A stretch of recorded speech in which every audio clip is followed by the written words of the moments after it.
Your excuses will destroy you and take everything that you ever wanted from you if you let them. Doesn't sound like a friend. No, it's definitely not a friend.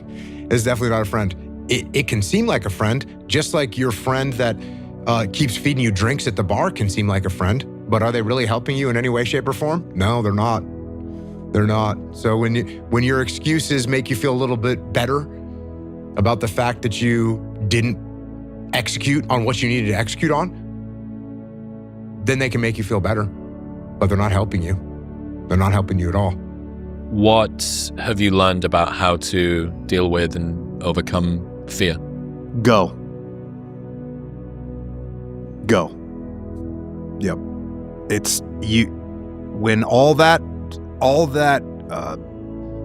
fear that's in your head, all the what ifs and the scenarios that you create inside your own mind that are way worse than anything that is actually going to happen, they all disappear when you go. So just take action and start moving forward.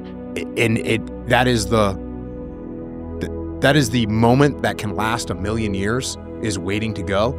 And I found I'm pretty good at it now, where I'm like, oh yeah, I know what that is, and I'm going, and then that's it. And once you go, driving, even, speaking of being in combat, if we were driving to a target and so you're going to go hit a target somewhere, and driving to the target, the closer you get, you're thinking about all the things that go wrong, all the bad things that are going to happen, all this stuff. When one of my guys gets wounded, what if they have IEDs in the yard? Like, there's a bunch of things going through your mind. Once you stop, get out of the vehicle, all those things go away. Yep. And you're doing the thing, and you're not worried about it anymore. And so it's just go. That's the answer. But when the excuses all go away and people can actually confront the fact that this is all because of me, and it hurts, but is also unbelievably empowering, because if these problems are because of me, then I'm capable of fixing these problems. So even though extreme ownership hurts and is painful, it's also liberating, because now you have control over your fate and over your destiny, and that is a glorious thing. Yeah, it was a guy who was, going through hardship with his job, with his marriage, and the marriage was coming to an end. The job was going to come to an end as well, and he's out there and doesn't know what to do. And the analogy that I set up for him is, if I'm in the woods, which is where you are right now, you're in the woods, and you don't know where to go, because the wife's not there anymore, the job's not there anymore, you don't know where to go right now. So if you're in the woods and you don't know where to go, start walking. You got to start walking, because the perspective's not going to change. You have to start moving forward. You have to start taking steps in order to improve your vision, improve your perspective, change your perspective, make some kind of progress. And worst case scenario, you figure out that you walked the wrong direction. Okay, now you can go walk in the other direction, and that's going to be fine. But standing there lost and not doing anything is just waiting to die, waiting to starve to death. Don't let that happen. So I think I probably just experienced it enough and was cognizant enough to recognize that at some point, oh yeah, this feeling of caution and fear and all that stuff in the back of my head, yeah, I just need to get rid of all that and just go. It seems to go away when I move toward it. Yeah, it does go away.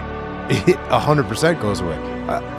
There's got to be something that you do that makes you a little bit scared. Mm-hmm. And you have to be able to say, yep, I'm going to make this decision right now, and here's what we're going to do. I'm going to make the smallest decision possible. I'm going to take the smallest step possible, but I'm going to take a step, because I'm never going to know everything. And if I take the time to try and know everything, everything will have changed by the time I know it.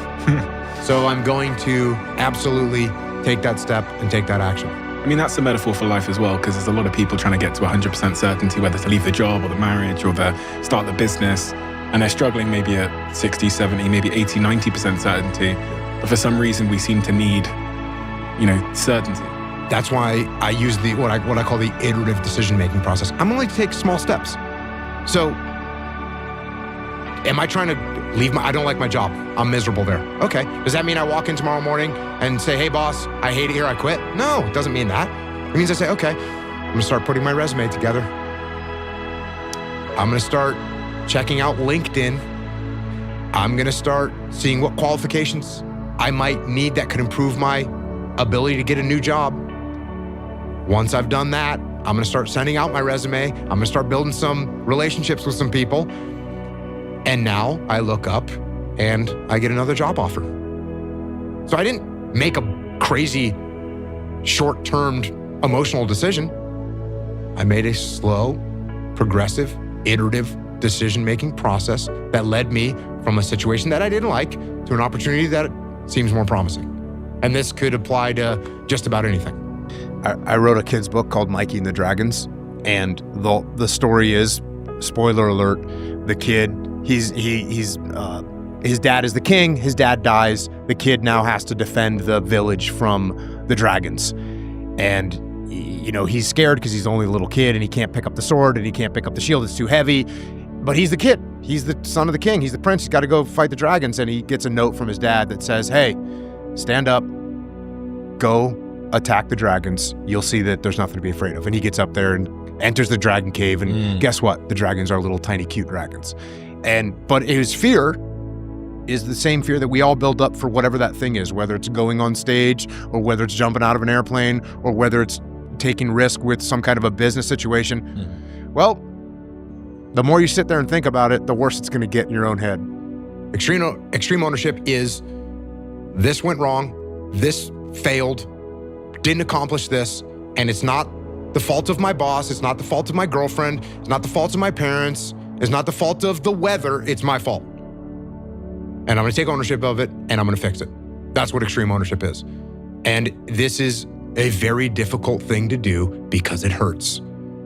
Because when you look around at your life and you look around at your job and your financial situation and your relationship and your physical health, and when you look at all those things and all the problems that you may have with those things, and you say, the reason I have all those problems is because of me, that can hurt. That can sting. And a lot of times our ego rejects that and makes excuses and lies. And then we don't have to change anything. And then nothing changes. So people ask me about jujitsu and they don't like to fight. They don't like the idea of it. They don't like the physical, close contact, whatever the case may be. And they'll say, I don't like it. How long do I have to do it for? And one of the things that I say is, you have to do jujitsu until you submit someone while you're training with them. And the reason I say that is because if you can train long enough that you submit someone, all of a sudden you go, oh, wow, I made progress. Yes. I see the reward. And so do those little things, but do those little things until at the end of the day, you go, that was a pretty good day.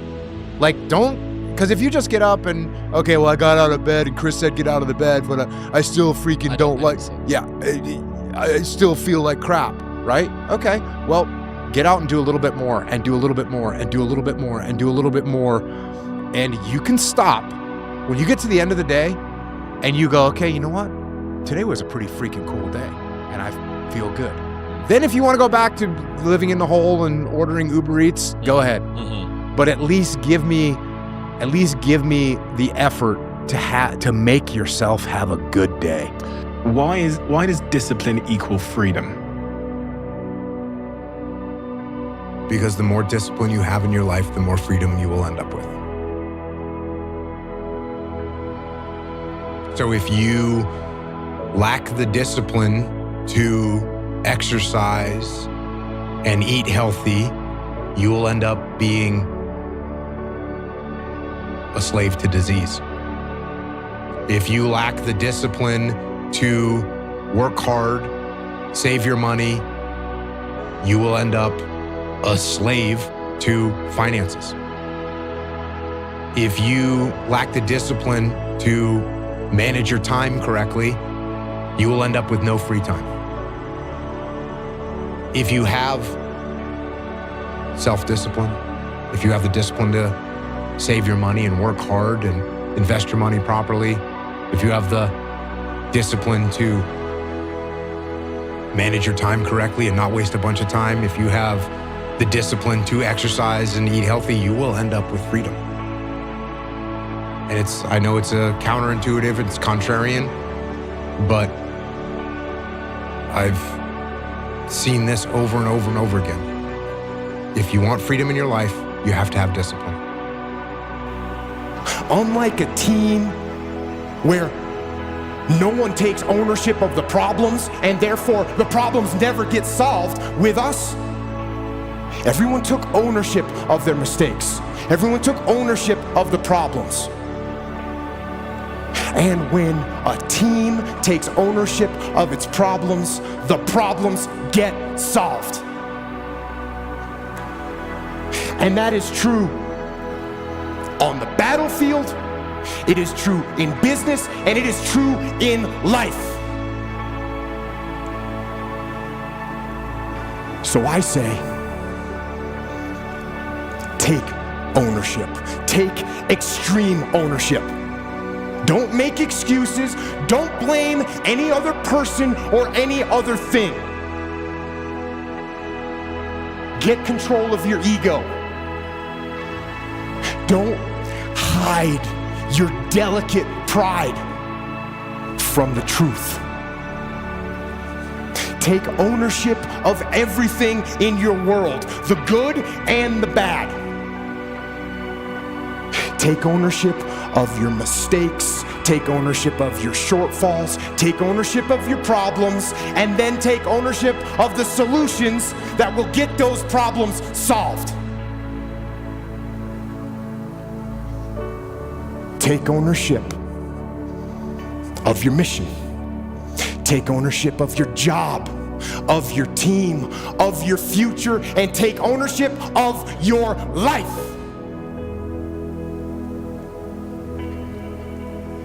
And lead. Lead. Lead yourself and your team and the people in your life. Lead them all